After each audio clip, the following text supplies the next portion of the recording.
Welcome back, everyone, to another edition of the Prove Me Wrong podcast. I am your host, Pete Lieb. I'm urging you to settle in with me again. We're having another great conversation. Our discussion today is going to revolve around zombies, zombie apocalypse, and preparedness. More importantly, probably preparedness. What you should do right now, today, to protect yourself in the event of a zombie apocalypse, or maybe more realistically, a natural disaster. Though in recent years, the idea of a zombie apocalypse, it has resurfaced in a huge way, whether it be movies or television. Couple of my favorites: Walking Dead, Black Summer on Netflix, 28 Days Later, World War Z, Shaun of the Dead is one of my personal favorites. And while this may seem kind of a remote possibility of it actually happening, there are groups out there who are monitoring and reviewing all those potential close calls that we have on a daily basis. Dedicated individuals who are diligently studying the risks and preparing for possibilities as we speak. So again, now I know many of you are safe and warm under a roof right now. You're indoors, sheltered from the elements. You have food, electricity, running water, internet, all the comforts of our modern life. You think the topic is far-fetched, that there's a very low probability that you'll ever need this information, or worse, you actually believe the government is going to be able to take care of you in the event of a zombie apocalypse or a natural disaster. Maybe that's true, but I'm a bit of a cynic in that regard. Living in Florida, seeing the way that the general public deals every year with the inevitable hurricane close call, a little prep goes a long way, people. So my guest today is Mr. Cameron Carlson. Cameron represents the Zombie Research Society. The Zombie Research Society was founded in 2007 as an organization dedicated to the historic, cultural, and scientific study of the living dead. Cameron is the survival specialist for ZRS and is an expert in outdoor survival. He's going to provide us some survival strategies that would aid you in the event of a zombie apocalypse or just a natural disaster. Once again, prep is prep, and it's smart. Their website has a lot of great information, and their Facebook page has over 162,000 followers, so obviously somebody is doing something right, and a lot of people are interested in their cause. You can find more information online at zombieresearchsociety.com or on their Facebook page by searching Zombie Research Society. So after I got all that out, welcome, Cameron, to the Prove Me Wrong podcast. Oh, much appreciated. I'm glad to be here. Thank you. I appreciate it. So can you give me a little history, start me off with some history about the Zombie Research Society? So, yeah, like you said, back in 2007, the founder, Matt Moog, decided to basically make a web page that was all things zombies. Cultural, historical, scientific, fact, fiction, you name it. And it basically just kind of took off. But he wanted to make it more than just a kind of a tongue in cheek or a, play on words kind of site. He wanted to have it made to have some substance. Basically a repository where, hey, look, you want to spend an afternoon going down the rabbit hole, then this is the place to do it. But what you're going to come across is it's a place that actually has factual information as well as fun information, just kind of what if, that is, informative, and you can apply it to everyday life. And so that's kind of where we started, and that's where we've been headed ever since. Well, I know that, we can say it's fun, and we could say it's far-fetched and it's not overly realistic, but personally, I think every day we have some type of viral outbreak or something that goes on that, while it may not be a classic example of what we would consider a zombie, it certainly could fit the bill for me.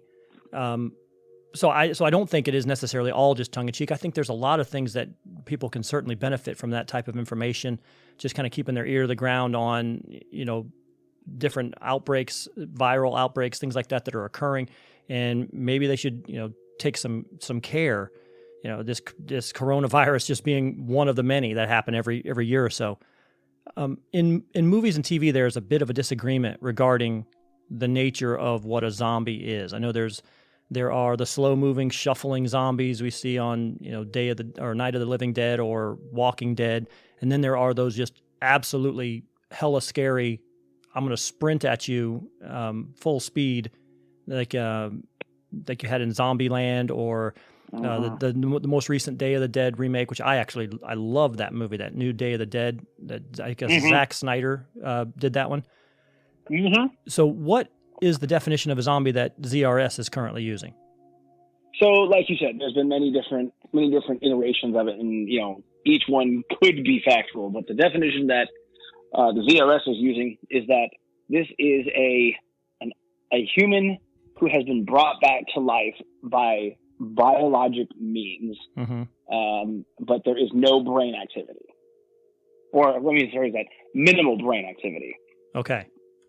Well, yeah, because there has to be some, right? Even if they're hearing a noise and reacting to the noise, that's some type of brain activity. That's very low cognitive. Let me say, it's not even cognitive. That's a low function. That's pure basal instinct. Right.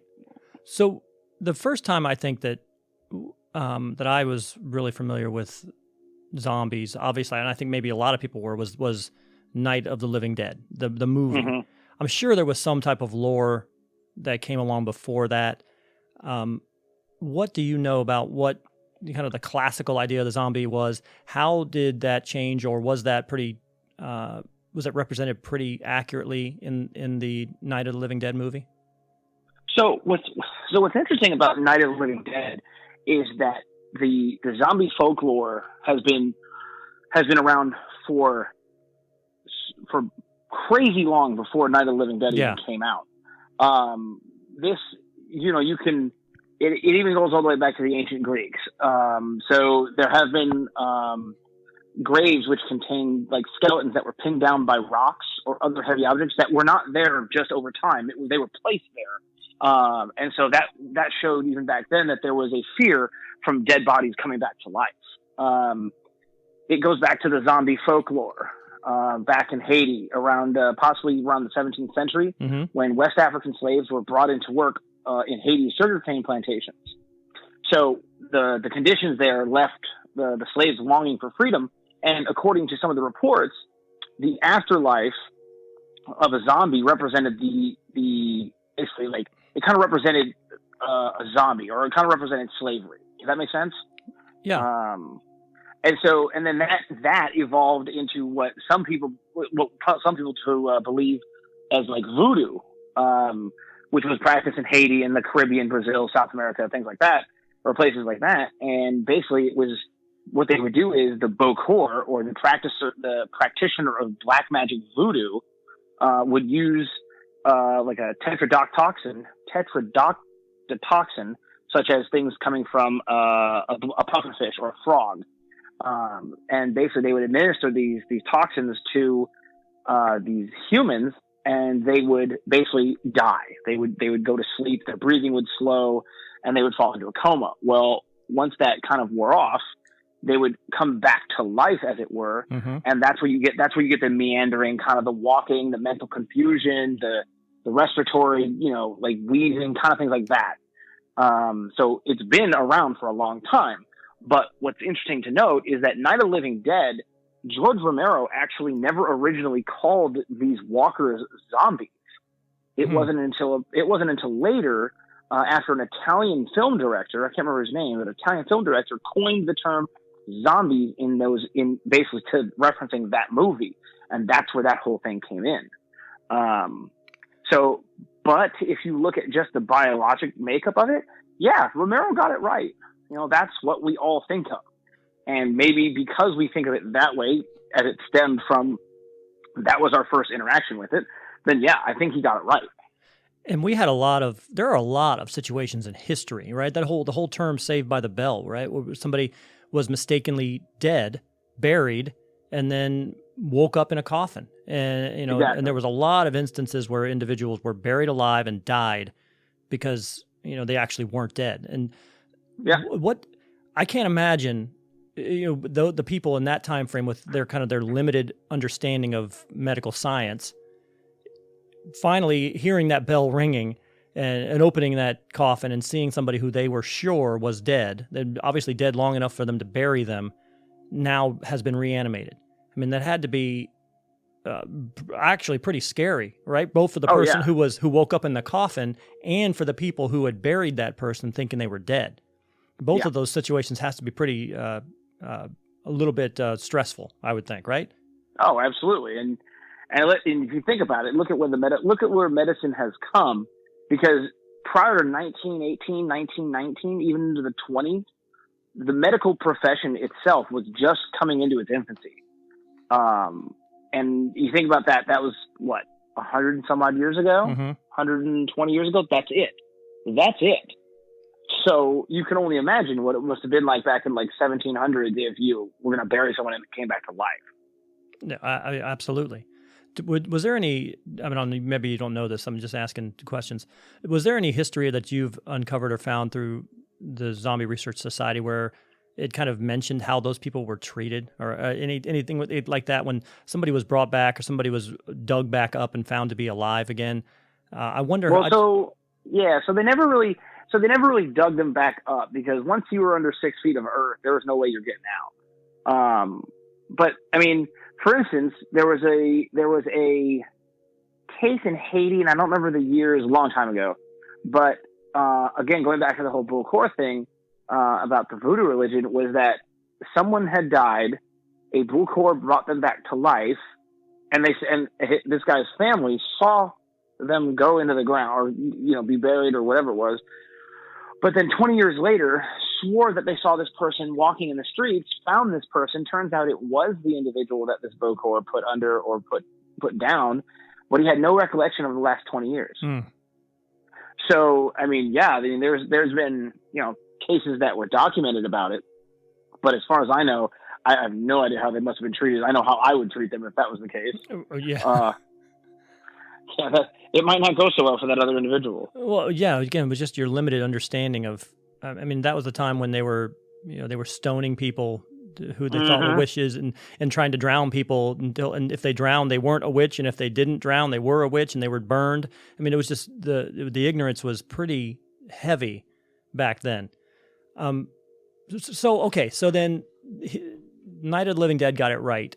And that would mean that a lot of the movies that we're having now are getting it wrong. Because now we've really gone the other way where now these things are all, to me, much more cognitive, and they're fast as hell. Oh, yeah. And they're running and they're sprinting at you, scary as you possibly can be. They're thinking, they're learning how to open stuff, which they probably shouldn't be able to.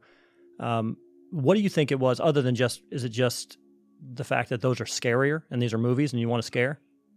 Well, I think there's two really big possibilities. One, if you look at all the movies so far that have the sprinters, such as World War Z, any of the Resident Evil movies, Zombieland, my personal favorite, right? Dawn of the Dead, and 28, and Dawn of the Dead. Well, Dawn of the Dead too, and then 28 Days Later.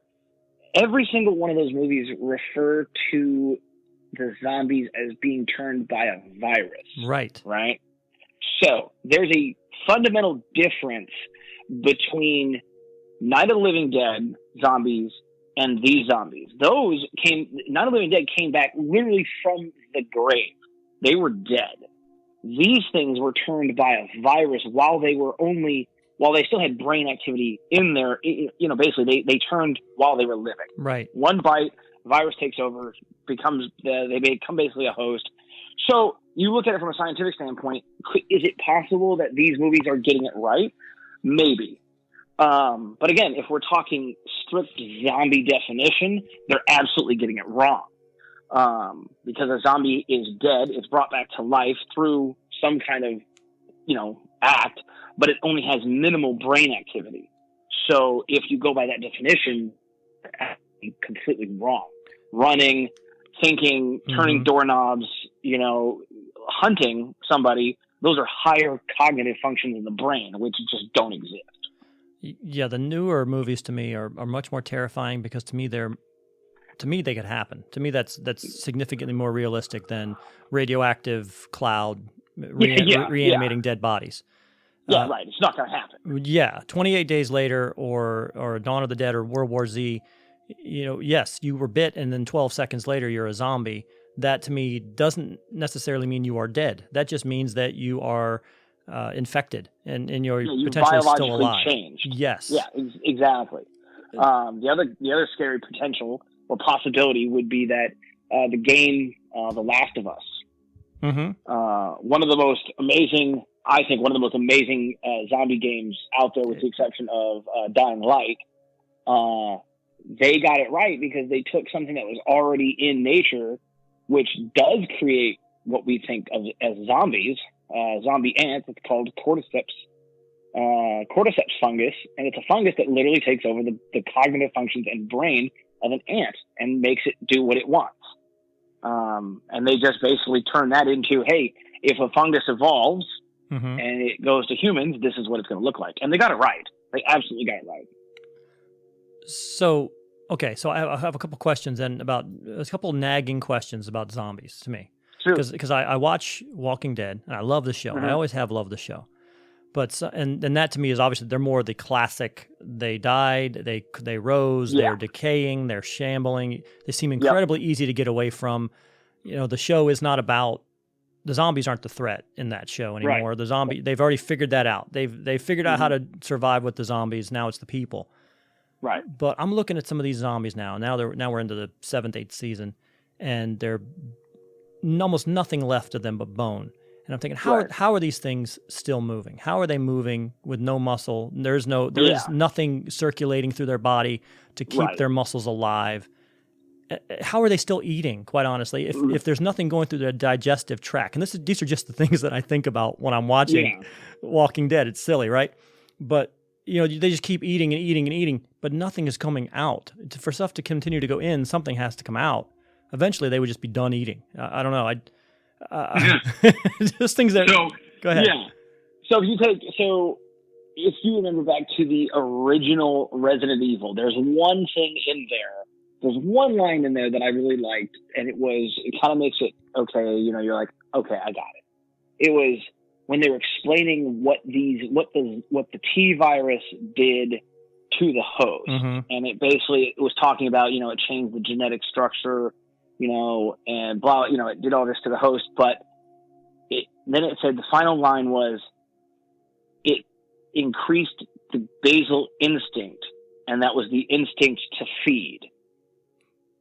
So, the whole thing about zombies is that's their jam. They're going to bite. They're going to feed. They're going to eat.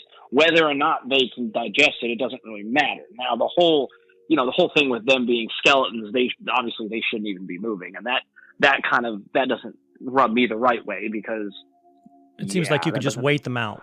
I remember watching Dawn of the Dead, that movie. They're in the shopping mall. And I'm thinking to myself, they're in a shopping mall. Just wait them out. Why do you need to? You're safe right now. Why do you need to get in the transports and try to cut across 100,000 zombies when they're obviously decaying? You can wait them out. I'm almost yelling at the screen when I'm saying that. Right. Yeah. Exactly. You got food and water? Don't go nowhere. I mean, but I guess it's a horror movie. They have to make stupid decisions, or there's no conflict. Right. Yeah, you're not going to sit in a movie theater for 2 hours watching some group of people in a mall. So to me, I want to talk about the viral zombies, because those to me could really happen. Are there any? I mean, I'm just thinking back to, there was a case down in Miami not too long ago. The guy was on drugs. I think it was flakka or something like that. And, he ate the dude's face. Yeah, he's eating a guy's face. He's naked on the side of the road eating another person, essentially zombifying. So those things to me are realistic. It could happen. So are there any current threats that the ZRS happens to be monitoring or happens to be seeing, either in this country or around the world, of things that could potentially lead to that kind of outbreak? No, not currently out there right now. I mean, a lot of people kind of look at it from what would the virus, if this was ever to come to pass, what would it look like? Right. Would it be a rabies virus? Would it be a flu virus? Would it be a combination? Would it be a brain prion? Would it be a fungus? But it has to be a mutation of something that already exists. And you know what? If it's out there, we haven't found it yet. Amen. Yeah, no doubt. Yeah, but as of right now, there's nothing really that. The only thing that mimics zombification is that fungus, which was the cordyceps fungus. But that's it. Other than, again, to me, it's not a virus at all, but it just some of these drugs. Some of these drugs that people are taking, bath salts or flaca. Yeah, that's a big one. Just you see videos of these people just doing these weird machinations in the middle of the street. And they're all wired out. And you don't know what they're going to do next. I mean, that is some scary shit. Look at PCT, does the same thing. So you have all these issues. So okay, so let's talk a little bit about survival technique. And so that's kind of I wanted to get some background on the zombies first. Okay, It has happened. We have the coronavirus has mixed with the rabies virus. People are biting each other. Things have happened. What is day one preparedness look like in this type of event, or just an apocalyptic event? Well, so it's going to go through stages because so you're going to see something coming. Like you're going to see something happen. So for instance, let's take the coronavirus, for instance. Not that the coronavirus should be considered a huge threat. Yeah, it sucks. Yeah, it's very infectious. Right. But in the grand scheme of things, the flu has killed more people than the coronavirus has at all. So, but let's say that you have the coronavirus. Okay, so it starts in one area. And let's say it starts in China again. Now we're in the United States. What you're going to see is you're going to see exactly what happened here. You're going to see, okay, we have reports of an outbreak with this many people in this area. Then you're going to watch the news, and then you're going to start going, okay, now it's beginning to spread. Okay, now it's reached cross-country borders. Now it's becoming an epidemic. Okay, now it's reached across the ocean. Now it's a pandemic. Mm-hmm. Those are the kind of steps you're going to see within the first, we'll call it Z minus, let's say, 2 weeks, right? Okay. That's what you're going to see. So then you get to, Z plus or Z day, let's just say. Now it's happened. Now it's over here. Now it's spreading like wildfire because what's happened is it's a ticking time bomb. So people are getting infected, but they're not showing symptoms for 14 days. And all of a sudden, boom, 14 days later, like 900 people are infected in one time. And that's just in one area. That's how a disease moves. And that's how it spreads so fast. So by this point, everything's out the window. All right. Now, if you're talking about zombies and them biting people and the infection rate is crazy high, the government, wherever you are, will declare a state of emergency. State, local, federal, whatever. It goes through steps. Mm-hmm. So Z Day happens, once the local government, so Z plus 2, the local governments can't handle it. They'll call on the state. Z plus 4 or 5, depending on where you are. The state governments can't handle it. State government declares state of emergency, brings in the federal backup. So martial law is declared. The Stafford Act is enacted to bring National Guard troops under federal jurisdiction. Or National Guard is deployed, then they become part of federal forces, and that's Z plus 9 to 10. They set up sequestration, quarantine zones to try and, how do you get rid of a virus? You quarantine everybody, let it die out, and like you said, let it decompose. That's right. How you kill a virus. Quarantine fails. Z plus 14, the forces are overrun or they pull out. Z plus 18, 19. Now you're talking about a complete breakdown in infrastructure because nobody's running power plants. Nobody's checking on, hydroelectric dams. Nobody's checking on water sanitation, all that other stuff. Nobody's maintaining road clearances. Z plus 26, if nothing's been put into place and nothing has been controlled, now the virus spreads unchecked. And people are now beginning to turn left and right. No, there is no controllable pattern of disease and infection. Mm-hmm. Z plus 45, now you've got the survivors that are now left to defend themselves and carry out what they need to do. And that's what your timeline looks like. So about a month and a half from the first bite till it's all over. I mean, give or take, maybe a couple of weeks, but right. When it goes down, the first thing that someone does in a survival situation is stay put. Okay. Stay put and listen to the radio. No doubt. Well, you know what? That was the one thing. Just to go back just for a second, that was the one thing that I really thought World War Z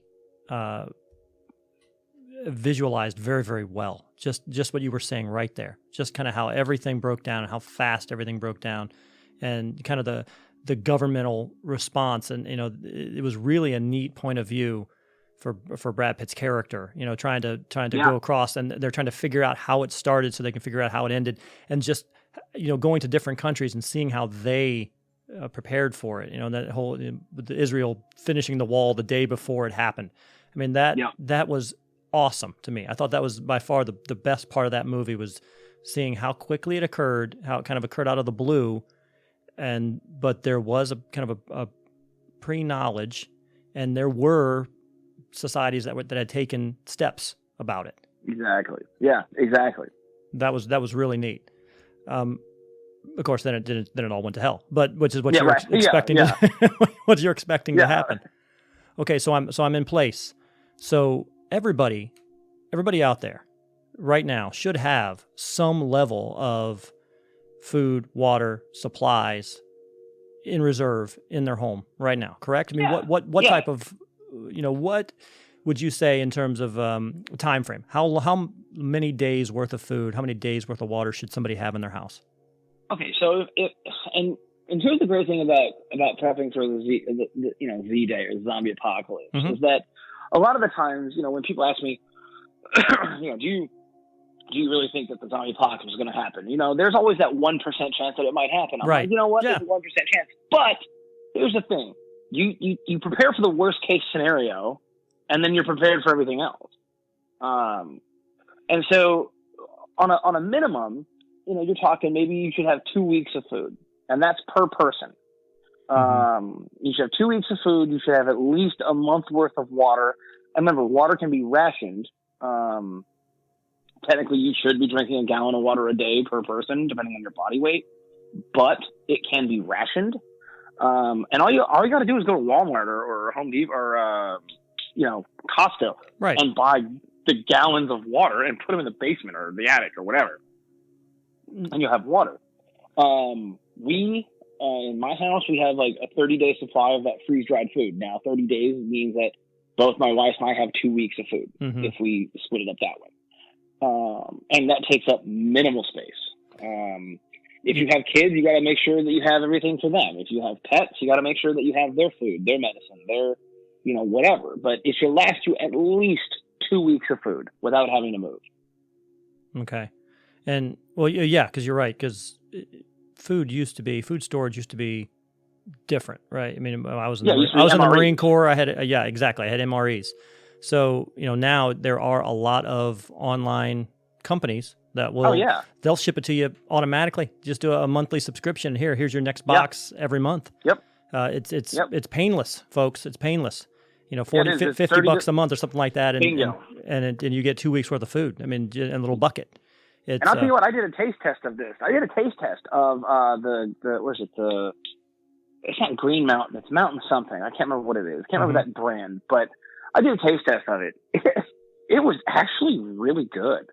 I was very surprised. Like, no joke. So, I'll take what I can get at that point, but it's always a benefit when it's a little bit better than terrible.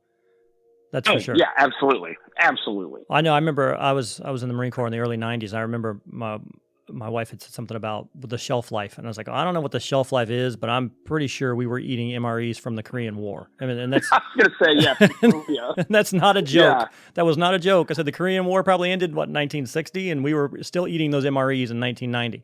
And so, so they last a long time. But so absolutely, I agree that there should be some type of food storage. And I know, and again, just kind of using Florida here, because we get clipped every year with a hurricane of some kind, and the Walmart will be sold out with water, and people will be lamenting, I can't find water. Well, hey, we still have 3 days, people. Your sink still works at this point. You can also there are also receptacles that you can just fill with water from your sink right now. If you know that this is on the way. People tend to lose sight of that. They lose sight of the fact that, I don't have to buy bottled water right now. The sanitation still works. All the water still works. I'll fill up my bathtub with water. I'll fill up, you can do a lot of those prep things prior, but it is a good idea just to have things on hand for a rainy beforehand. I went through Hurricane Andrew back in the 90s when I was down in Coconut Grove, and my parents filled up the tub. Yeah. Like straight out. Yeah, we filled up the tub. I mean, okay, that's the way it was. But I mean, let's be honest, nowadays, it used to be if you wanted to purify water, you would get you get the iodine tablets, right? Or you boil the water. Well, now they have those life straws, which you can literally drink from a puddle. Absolutely. And you would be absolutely fine. You can drink from a stagnant pool of water. You're absolutely right. They have the built-in filters. There are just the whole survivalist, quote unquote, or prepper product offerings now are just enormous. The things that they'll offer you now in terms of fire starters and life straws and things like that is just it's remarkable. It's incredible. Oh yeah. Oh, absolutely. And I mean, I love it. Don't get me wrong. I love the portable generators. I love the portable car battery starters, or the car starters, whatever you want to call it. It's great. So what about, we're sheltering in place. We have our food. I would assume we need some type of armament, some type of, we have to be armed in some way. Because again, this is where go ahead. Yeah. So this is, I get into it. I get into it a lot. I get into it a lot with people just on this subject alone. But yes, you are 100% right, because what are we worried about within the first couple of weeks of Z-Day? We're worried about everybody else's problem, which is the zombies. Got it. Okay. But then you have to start thinking long-term, like The Walking Dead. Okay, the zombies aren't dangerous. It's other people. But anyway, I digress. So what were you I would almost be, say? No, I'm just saying I would always be more afraid of other people from Z-Day +1 versus, anytime somebody is desperate, and this could be a hurricane, this could be a zombie apocalypse, this could be anything. Anytime somebody is desperate, they're desperate to take care of themselves and their family, they'll do it at your expense. And, people who did not take that time to prep with 2 weeks worth of food or 2 weeks or, 30 days worth of water, they didn't think they needed it then. They're going to come and try to take yours now. And so, exactly. I get that some people have strong feelings about firearms or weapons of any kind. Well, it is what look it at is. Hurricane Katrina. I mean, right. That's your prime example. People were setting up camps just to defend what they had. Agreed. Yeah. I mean, that's the first wave. Honestly, if something like that were to happen now, easily, I don't know, I think 50% of the population would be gone within 90 days. Either they're killing each other or they're starving to death. And then you have the now that people realize that, hey, everyone's gone, there's no laws, now it's party time. Absolutely.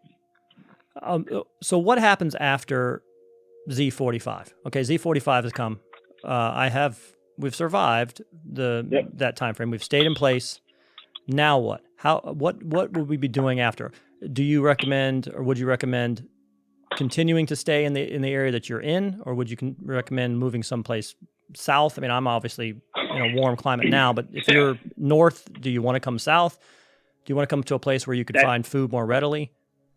That depends. It depends on the current situation that you're in at that moment. Because remember, at 45 or plus 45, everything's already gone down. I mean, at that point, it would have probably settled out a little bit. But it really depends. Now, for instance, I live in Norfolk, Virginia. I know Norfolk, and I know the layout of Norfolk.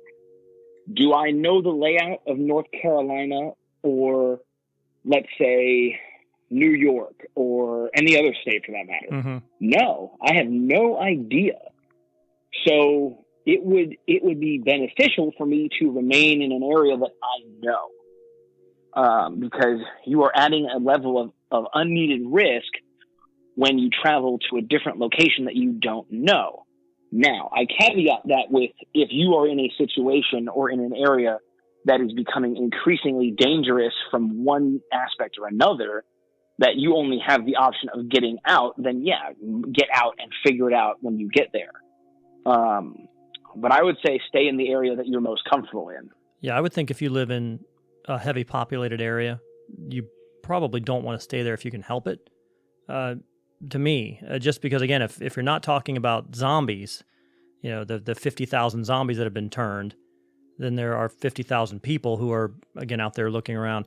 That's why I was wondering if you're talking about, you can still stay relatively close to the area that you are familiar with, but maybe 10 miles farther out, get out into that outer belt, get into the a less populated area. Yeah, you could do that, but also remember that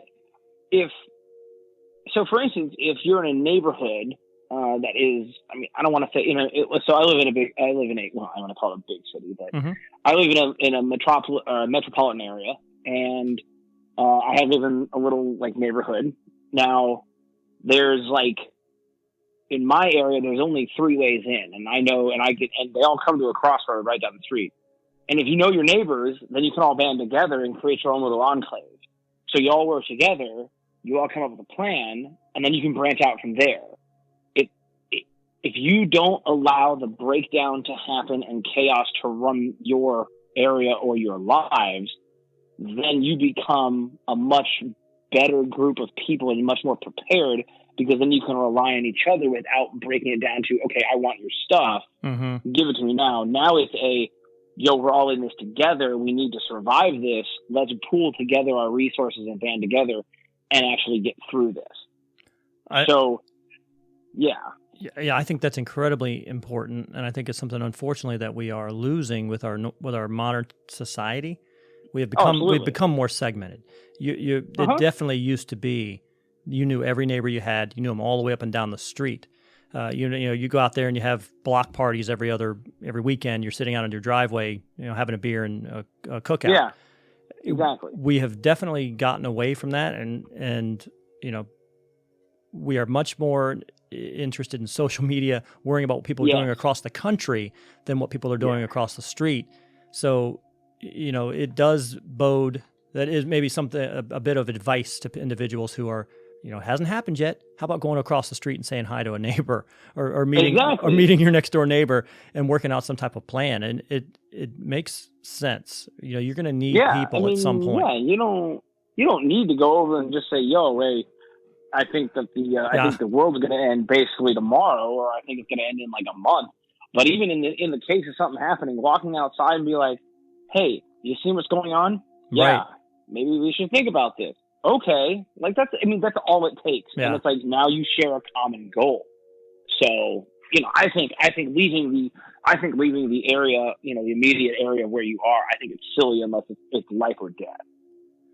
What about things like, after that time frame, gardening, obtaining food? What's some advice you have for that? Okay, so really important.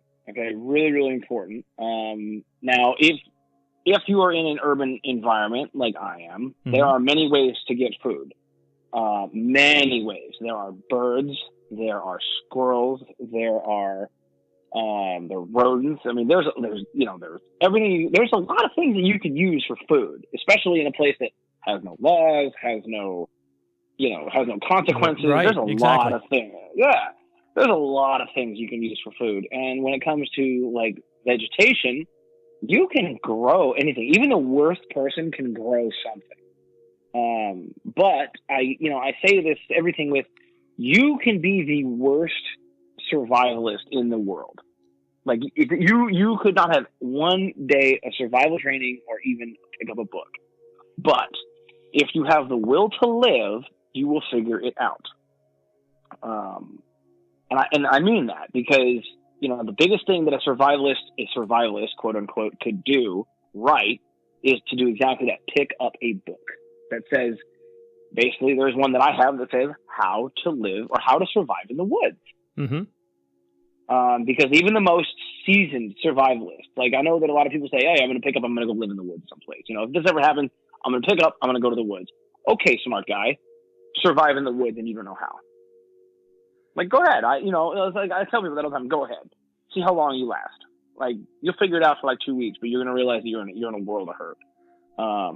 But learning those rudimentary skills like trapping, like very simple snares, how to fish using nets or makeshift hooks or things like that, and how to create like an agricultural garden that has, tomatoes. Because let's be honest, tomatoes grow like crazy anywhere as long as you water them. But tomatoes or carrots or things like that, pick up a book or go online and Google something or how to grow or how to create a box garden with, things you have around. And I guarantee you're going to figure it out. Well, I definitely think there is, and I actually have books, actual print books at the house, because to the point, if we're at Z45, there may not be internet. There may not be Google at that point. So you may need, you'll need a book. And I've been trying to teach, I have a 19-year-old and a 17-year-old, and I'm trying to teach them, okay, you don't have a lighter. How do you start a fire? What's an easy? There are several methods to starting a fire. It doesn't have to have a lighter. You don't have to have even flint. You can. I was trying to, showing them you can take a sandwich bag and fill it with water and then take it outside in the sun and kind of use it as a little magnifying and start some tinder that way. And it just blew their mind. They have no experience with it, so they don't even think about it. And one of my favorite ways to do it is pack a film canister. I may be dating myself here, but whatever. Pack a film canister or a pill bottle with extra fine steel wool and carry a 9-volt with you. Oh. You touch the 9-volt to the steel wool and it creates a spark. It creates a whole blanket of sparks. All right, I'll write that down. That's a good one. Yeah, it's amazing. And you can pack so much steel wool into like a pill bottle. Does it actually burn the steel wool, or does it just spark? It doesn't actually. No, it doesn't burn it. It destroys it, but it'll basically start on one end, and you'll see a whole blanket of sparks just cover it in like a wave. So anything that's underneath it's going to burn. Okay. But yeah, I think that's again, in terms of preparedness, preparing the people who live with you for things that they're going to need. Because again, my children now, I'm just going to use them as being typical children. They're typical for the age, for the society we have now. If it isn't in their phone or it is not attached to Facebook or Instagram, they have no use for it. They have no idea what it is. So they don't know anything we're talking about. Being an older man, I am. But so that right there, just kind of coaching them up a little bit on the idea of this is how you can start a fire. These are things that are edible. This is, and again, thinking outside the box, a squirrel is edible. Any of those things flying around are edible when it comes right down to it. With the last couple of few minutes here, Cam, I want to go back real quick to zombies. What are some of your favorite zombie books? If somebody was interested in just reading more about zombies, seeing some good movies, what are your favorite movies and books that relate to zombies? So my two favorite books they're by the same author. That would be Max Brooks, Mel Brooks' son. Mm-hmm. He's a fantastic guy. I met him 2 years ago. And he wrote the book World War Z. Oh. Absolutely. And the book is phenomenal. So the movie only touches on one character, and it only touches on that character's experience in the book for, maybe a chapter and a half. So the book is crazy good. And then by the same author, Max Brooks, is the Zombie Survival Guide to the Apocalypse. The Zombie Apocalypse Survival Guide. There it is. And it's kind of tongue-in-cheek, but in the same token, it's kind of like you can physically read this book. It's not like a reference book. You can literally read it from cover to cover in less than half a day. But it's really, really cool. And it gives you a lot of good information. It doesn't present it to you like you should be some like scholar that has been living in the woods for like 30 years. So it's a great, great little reference book. The second, or my favorite movies, favorite zombie movies of all time is definitely the Zombieland 1 and even 2. Yeah. 2, I think, outdid 1, which is very hard to do, but literally my favorite movies. I really enjoyed. I agree with you 100%. I really enjoyed number 2 a lot more because normally a sequel is not nearly as good as the first. Yes. I thought that they were at least on even par. I think number 2 was even better. Well, the only reason I didn't like that better was because the first one was so different to me. It was so good because it was unexpected, and so then I expected it the second time. You're right. You knew what you were in for the second time. So when it gave it to me, I still enjoyed it, but not as much as when I was kind of taken off guard by the first one, because I thought the first one was just genius. I think they were absolutely hilarious. It was incredible. So those are some of the kind of comedies. Do you have anything that are actually like more serious zombie films? Serious zombie films. Let me see.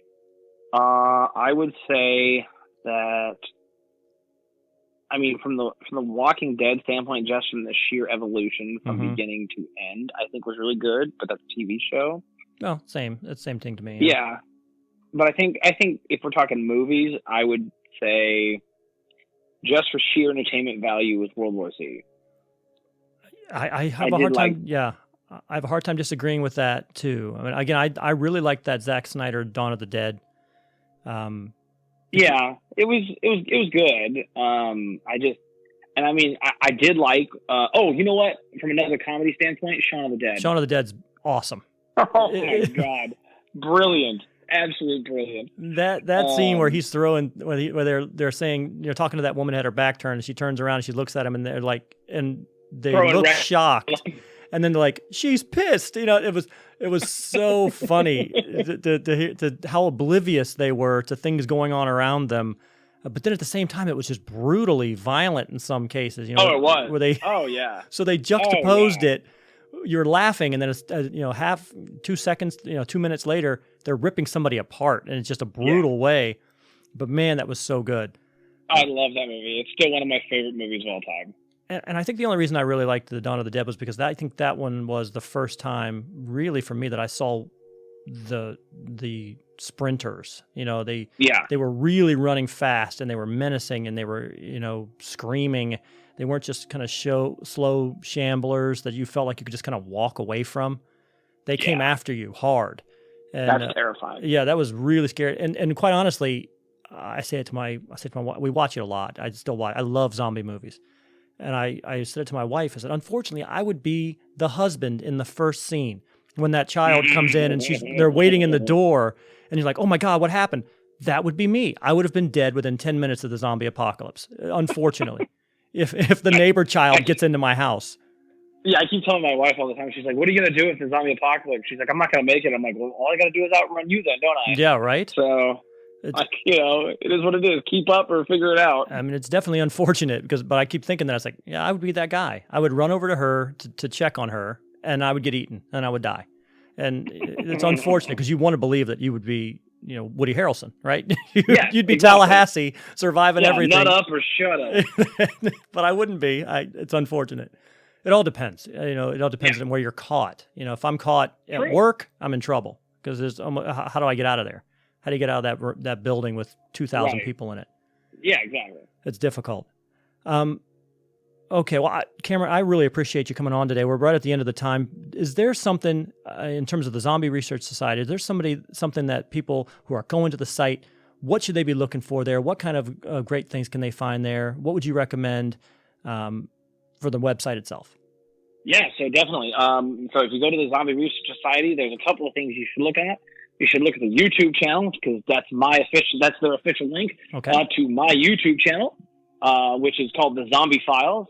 Got everything on there from how to make a rocket stove using nothing but bricks and metal, so you can cook during the apocalypse. Nice. To how to start a fire using nothing but steel wool. So it's called 9 volts of fire.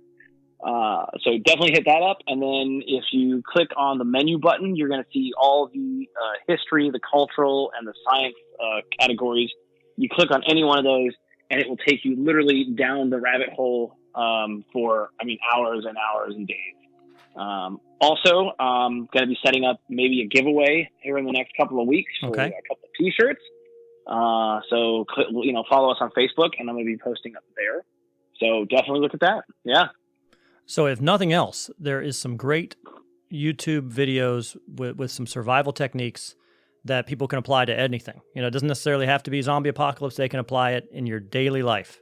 Absolutely. How to make water from basically using how to build a solar still and how to make water, to how to start a fire, to, quick tips for the zombie apocalypse. And we even get in there and do a weapons video. So that's nice. pretty fun. Yeah. Things they don't teach in school anymore. I would say that is 100% true. they should be teaching some of these life skills in school. Agreed. Rather than the shit that kids will never use again. Yes. 90% of what they're using right now, what they're doing right now, they're not going to care about Common Core when it comes down to it. No. You're going to need to survive, Common Core. Yeah. Oh, God. Threw that one out at you. I shiver. Thank you so much again, Cameron. I really appreciate it. Once again, everybody, that is the zombieresearchsociety.com. That's the web page. You can also go to Zombie Research Society on Facebook and find them. Again, 162,000 members strong right now. That kind of influence doesn't lie. Thank you so much for being with us today. I really appreciate it. So we're talking stay in place, give ourselves 3 days of food, give ourselves about 30 days of water, let Z45 happen, ride it out, make friends with your neighbors, band together, and survive. You got it. All right. Thank you so much, Cameron. I really appreciate it, and hopefully talk to you again. Yeah, definitely. Thanks a lot for having me on. And from the Zombie Research Society, remember, what you don't know can eat you. Absolutely. Thank you. Cheers. All right. So once again, that was Cameron Carlson. He represents the Zombie Research Society. It was kind of a fun talk tonight. I just wanted to talk zombies a little bit.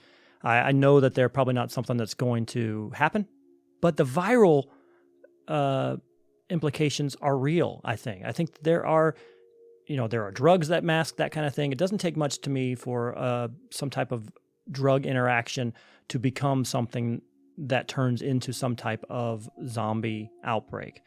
Either whether it be a viral mixing like he was talking about with the flu and the rabies, whatever it may be, all of those things could happen. They're realistic to me. I like talking zombie movies. It is what it is.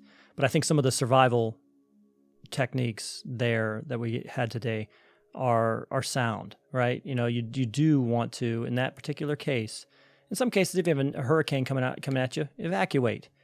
But if you were in the throes of a zombie apocalypse, something like that, you probably, if you can stay in your place, hunker down, hide, stay alive, that's probably the best case scenario. Make sure you have some food. Again, you can get it online, incredibly easy. They have monthly subscriptions. You can pay $40, $50 a month, and they will send you a bucket of food every month. Before you know it, you've got 6 months worth of food for your whole family. Just buy a couple of gallons of water from Sam's Club, Costco, whatever. You've got it in the basement. Well, we don't have basements in Florida. You got it in the storage room, and you're all set. You have basically what you want. You can arm yourself as you see fit. That's up to you, folks. Some people are interested in that. Some people are not. It's really personal choice. But I do think that the Zombie Research Society website is pretty impressive. I actually took a look at it. There's some articles in there. I was reading about the zombie blood types and things like that.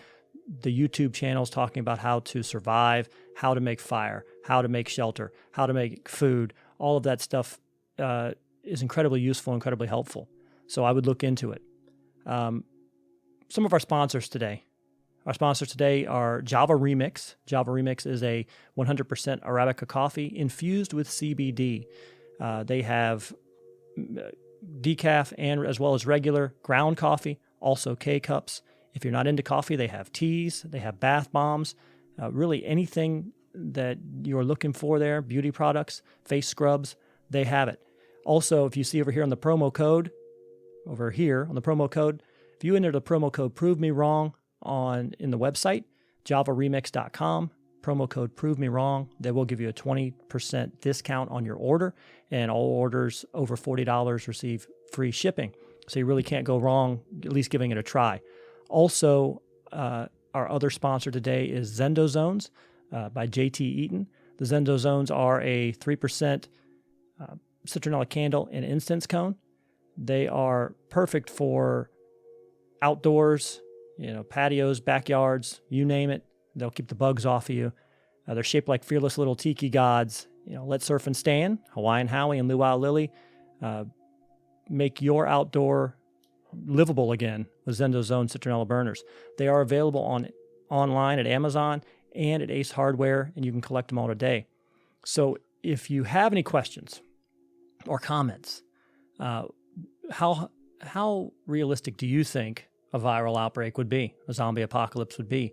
What are your tips for survival in a situation like that? You can contact us using the Prove Me Wrong email address. It's provemewrongcast@gmail.com. That's our email. You can contact us, give us any of your thoughts, anything that you have, any tips for survival that you may have. If you want to find us on Facebook or on Instagram, you can find us on both of those platforms. Just search Prove Me Wrong. If you just want to find content for the podcast itself, we're on really any podcast platform that you can think of. SoundCloud, Stitcher, Tunein Radio, iTunes, Spotify, if I didn't say that already. Any platform where you can find podcasts, you can find the Prove Me Wrong podcast. And also we are on Facebook. You can see this little scroll going down along the bottom here. Like and subscribe to the page. In that case, you'll be notified of new content that comes available, and you won't have to wait for it. It'll tell you when it happens, and you can watch the Prove Me Wrong podcast. So once again, for Cameron Carlson and the Zombie Research Society, my name is Pete Lieb. I am your host today, and we'll see you again later on the Prove Me Wrong podcast.